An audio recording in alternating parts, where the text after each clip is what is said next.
Hi there and welcome to this video. It's Saturday the 9th of May 2015. My name is Andy Rowe. This is trendfollower.co.uk, and in this video I'm going to have a look at some of the key ETFs that I like to follow to get a feel for how the markets are doing.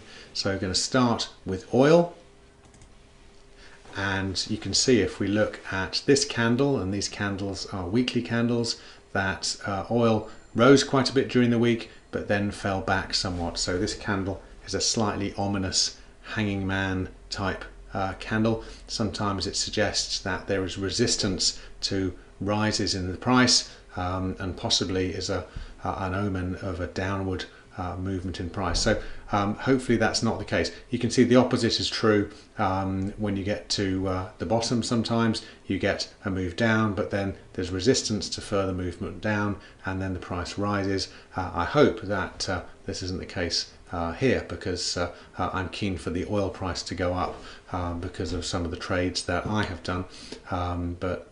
Anyway, oil seemed to end the week slightly lower than it began it, so that's oil.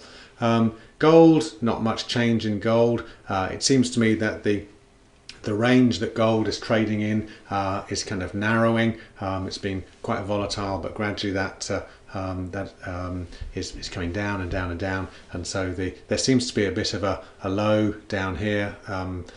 Whether gold will fall further, I don't know, but it seems like the price movements are compressing, and sometimes that can be the beginning of or the precursor to a massive change in price. So we shall see. Will it go down or will it go up? So I don't know.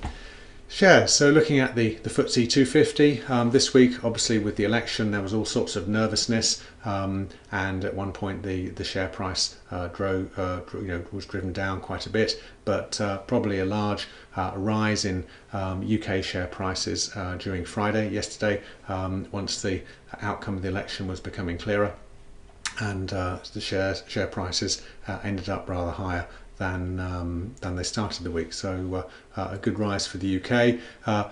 Europe generally seems to be falling back.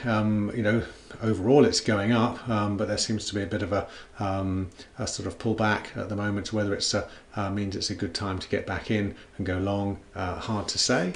UK property fell down quite a lot. Again, I think nervousness, presumably about potential mansion taxes and so on. So UK property fell quite a lot, but then rose back up and finished the week rather better than it started it.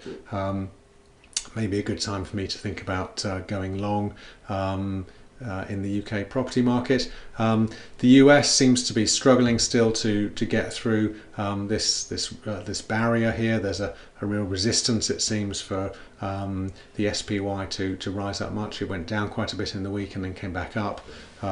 So really sort of treading water. Bonds have fallen back. They fell back quite a lot actually during the week, it seems, and then rose again, but they finished the week lower than they started. So there we go. In summary, oil, well, is it going to rise? It kind of looks like it should do, but there seems to be some resistance. Gold's range is narrowing. Maybe good for me to keep an eye on where gold is going. If I think it starts to move upwards, maybe I'll consider going long gold. UK seems to be going up. UK property again going up, it seems. Europe actually falling back a little bit, but maybe represents a good time to get in. Maybe this is good value.